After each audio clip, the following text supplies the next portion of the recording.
दोस्तों, अगर आपके पास मोर्फो का MOS 1300E3 L1 डिवाइस है, L1 सीरीज का जो पहला डिवाइस आया है, अगर वो है और उसका इंस्टॉलेशन अगर आप करना चाहते हैं, तो सबसे पहले आप यहाँ पे देखिए हम लोग किसी का एनीडेस्क लिए हुए हैं, तो लाइव इंस्टॉलेशन हो रहा है। तो उसका प्रॉपर्टी सबसे पहले देखेंगे। प्रॉपर्टी में आपको देखना ये है कि उसमें SSD कार्ड होना चाहिए उस सिस्टम में, क्योंकि अगर SSD कार्ड नहीं है और पुराना सिस्टम है तो उसमें बहुत ही दिक्कत आ रहा है इंस्टॉलेशन के समय। अगर आपका पुराना लैपटॉप है या सिस्टम है, तो उसमें कोशिश करिए कि उसमें SSD कार्ड आपका आप डलवा लें, एक्सटर्नल SSD कार्ड। और अगर आपके पास विंडोज़ 10 है तब भी ये चलेगा, विंडोज़ 11 है तब भी चलेगा। लेकिन चूँकि अगर आप बैंक ऑफ इंडिया के BC हैं, तो आपको बता दें कि विंडोज़ 10 पर हमारा जो सॉफ्टवेयर है वो प्रॉपर तरीके से काम नहीं करता है, क्योंकि विंडोज़ ने 10 में सपोर्ट देना बंद कर दिया है। और अगर आप दूसरे बैंक के BC हैं तो आप कर सकते हैं उस पे काम। तो सबसे पहले कंट्रोल पैनल में जाएँगे। कंट्रोल पैनल में जाने के बाद जो पुराना हमारा मोर्फो का कोई सॉफ्टवेयर है अगर इसमें, तो उसको अनइंस्टॉल कर लेंगे। तो इसमें पहले से ही हमारा सॉफ्टवेयर इंस्टॉल था, जो प्रॉपर काम नहीं कर रहा था। हमारे एक BC है उनका, तो मैंने कंट्रोल पैनल में जाके उस सॉफ्टवेयर को पहले यहाँ से अनइंस्टॉल कर दिया है। आप देख सकते हैं, मोर्फो का ही सॉफ्टवेयर था। अगर दूसरा फिंगर स्कैनर है अगर आपके सिस्टम में और उसका ड्राइवर है यहाँ कंट्रोल पैनल में, तो उससे कोई दिक्कत नहीं है, जैसे मंत्रा का या स्टैटिक का। लेकिन मोर्फो का कोई दूसरा सॉफ्टवेयर नहीं होना चाहिए, यानी पुराना वर्जन कोई भी नहीं होना चाहिए। अगर आप L1 यूज कर रहे हैं तो L1 का ही होना चाहिए। यहाँ से आप नो करके आगे सबमिट करेंगे ताकि सिस्टम आपका रीस्टार्ट ना हो। उसके बाद यहाँ से हमारा कंट्रोल पैनल में जो ड्राइवर था पहले से, वो अनइंस्टॉल हो गया। सी ड्राइव में जाएंगे। सी ड्राइव में जाने के बाद यहाँ पे जो पहले से फोल्डर बना हुआ है मोर्फो का, उसको डिलीट कर देंगे, क्योंकि इसमें आपके पुराने वाले मोर्फो का लॉक्स फाइल रह जाता है। तो हो सकता है कि आपको इंस्टॉलेशन के बाद प्रॉपर ये काम ना करे मोर्फो। तो कंट्रोल पैनल के सी ड्राइव में जाके इसको अनइंस्टॉल डिलीट कर लेंगे। फिर यहाँ से कोई भी एक ब्राउज़र खोलेंगे, जैसे क्रोम या एज। तो चूँकि हम लोग बैंक ऑफ इंडिया के BC हैं, तो बैंक ऑफ इंडिया में एज पे ही अच्छा काम होता है। तो एज यहाँ से हम लोग खोल लेते हैं।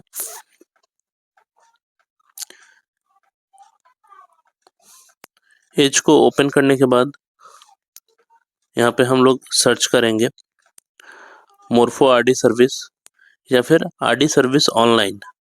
अगर आप RD सर्विस ऑनलाइन करते हैं तब भी सही है, RD सर्विस ऑनलाइन का वेबसाइट खुलेगा।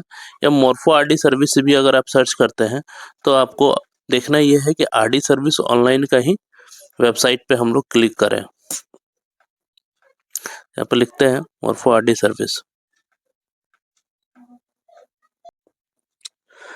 अब जैसे ही आप मोर्फो RD सर्विस लिखिएगा, इस तरह से वेबसाइट खुल जाएगा। इसमें RD सर्विस ऑनलाइन का जो वेबसाइट होगा, आप देख लीजिएगा, उस पर क्लिक करना है, RD सर्विस ऑनलाइन। और RD सर्विस ऑनलाइन पे जैसे ही क्लिक करिएगा आप, यहाँ पे वेबसाइट खुलेगा मोर्फो का ऑफिशियल वेबसाइट। डाउनलोड पे क्लिक करने के बाद दो टैब मिलेगा, L0 और L1। राइट वाला L1 है, जिसमें MOS E3 RD L1 लिखा हुआ है। इस पे क्लिक करने के बाद नीचे से दूसरा सॉफ्टवेयर जो है उसको हम लोग इंस्टॉल करेंगे। जो आपको बैंक ऑफ इंडिया के अगर आप BC हैं, तो अगर दूसरे बैंक के भी BC हैं तो इसको इंस्टॉल करके चला सकते हैं। अगर आप AEPS चलाते हैं तो ऊपर से जो तीसरे नंबर का सॉफ्टवेयर है लोकल होस्ट वाला, उसको इंस्टॉल करना है। अभी देखिए यहाँ पे हमारा डाउनलोडिंग चालू हो गया है, डाउनलोड होना शुरू हो गया है मोर्फो का सॉफ्टवेयर। तब तक हम लोग वेट करेंगे जब तक ये डाउनलोड होता है। और एक चीज़ का विशेष ध्यान रखिएगा, आपका मोर्फो जो है सिस्टम से लगा होना चाहिए।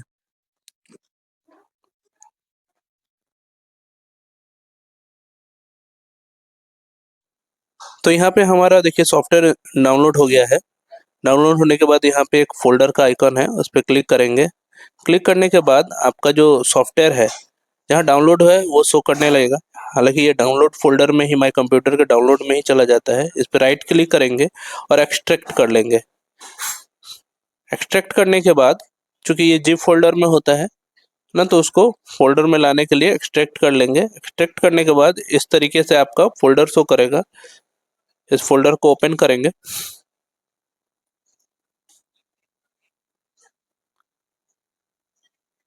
डबल क्लिक करके इसको ओपन करेंगे। इसमें सेटअप वाले फोल्डर पे क्लिक करेंगे और यहाँ पे आपका ड्राइवर दे रहा होगा, इस पे डबल क्लिक करके इसको रन कर देंगे। रन करने के बाद आपका जो सॉफ्टवेयर है वो इंस्टॉल होना शुरू हो गया है। ये बैकएंड में इंस्टॉल हो रहा है। और एक चीज़ का ध्यान रखेंगे, इसमें डेट और टाइम सही हो। यहाँ यस कर देना है आपको। यस करेंगे तो ये आपका ड्राइवर प्रॉपर तरीके से इंस्टॉल होने लगा।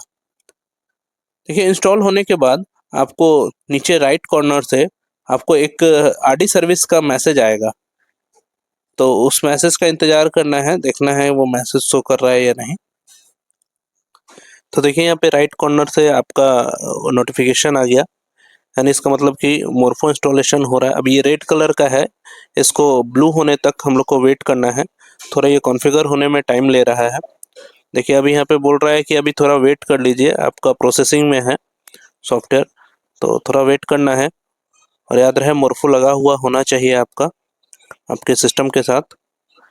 तो देखिए, अभी ये सक्सेस का मैसेज आ गया। अब इस तरह से जब सक्सेसफुली हो जाएगा तो नीचे से भी ये ब्लू हो जाएगा, आपका आरडी सर्विस का जो मैसेज आ रहा है वो ब्लू हो जाएगा। तो ब्लू हो गया। अब हम लोग समझेंगे कि हमारा इंस्टॉलेशन प्रॉपर तरीके से हो गया है। और हम लोग यहाँ पे अब लॉगिन करके ट्राई करेंगे, देखेंगे कि हमारा काम कर रहा है कि नहीं मोरफो।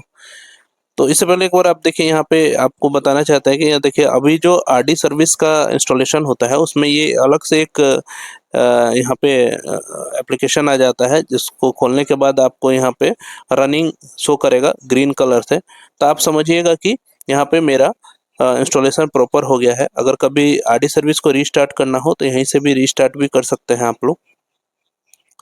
अब अपना ब्राउज़र खोल लेना है। जैसे बैंक ऑफ इंडिया एज पे सही काम करता है, हालांकि क्रोम पे भी काम करता है। और अगर आप शॉर्टकट बनाना चाहें तो उस ब्राउज़र में शॉर्टकट बना सकते हैं। ऐड शॉर्टकट पे क्लिक करके इस तरीके से आ जाएगा। अब यहाँ पे अपने जो भी बैंक ऑफ इंडिया के अगर आप बीसी हैं तो बैंक ऑफ इंडिया, या दूसरे बैंक के बीसी हैं तो अपना जो भी नाम लिखना चाहें उस बैंक का नाम लिख लेंगे और उसका यूआरएल लिख लेंगे। शॉर्टकट बनाने से फ़ायदा ये होगा कि आपको बार बार अपना वेबसाइट का यूआरएल डालने की आवश्यकता नहीं पड़ेगी और एक शॉर्टकट आइकन बन जाएगा जहाँ पे क्लिक करते ही आपका वेबसाइट एक बार में खुल जाएगा। तो बहुत लोग नहीं जानते थे कि शॉर्टकट कैसे बनाते हैं, इसलिए मैंने एडिशनल इसमें बता दिया है। इस तरीके से यूआरएल और नाम लिखकर ऐड कर देंगे। तो चूंकि हमारा पहले से ही अब यूआई का एक शॉर्टकट आइकन हमारे पीसी के द्वारा बनाया गया है, तो उस पर क्लिक करेंगे। क्लिक करने के बाद देखिए, जैसे जैसे आप शॉर्टकट बनाते हैं और क्लिक करते हैं तो एक बार में ये इस तरीके से खुल जाता है, जो भी आपका पोर्टल होता है। तो हमारा बैंक ऑफ इंडिया का बीसी है तो बैंक ऑफ इंडिया का पोर्टल खुल गया। अब यहाँ पे क्या है कि यूज़र आईडी और पासवर्ड आपको डालना है। हम लोग देखते हैं कि मोरफो हमारा प्रॉपर काम कर रहा है या नहीं। तो यूज़र आईडी और पासवर्ड डालते हैं।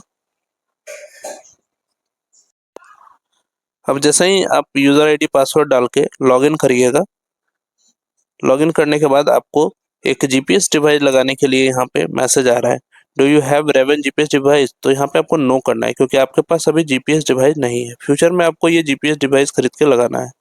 देखिए, यहाँ पे यूज़र आईडी ब्लॉक है आपका ड्यू टू मैक्सिमम अटेम्प्ट। आपने बार बार गलत पासवर्ड अगर डाला है तो जिसके कारण आपका यूज़र आईडी ब्लॉक कर दिया गया है। इसमें करना ये है कि अपने जो कंपनी है, जिस कंपनी से आपने सीएसपी लिया हुआ है, उस कंपनी को कॉल करना है और बोलना है पासवर्ड को रीसेट करने के लिए। रीसेट करने के बाद पासवर्ड आपका ब्रांच में आ जाएगा। ब्रांच से पासवर्ड डालकर लेकर आप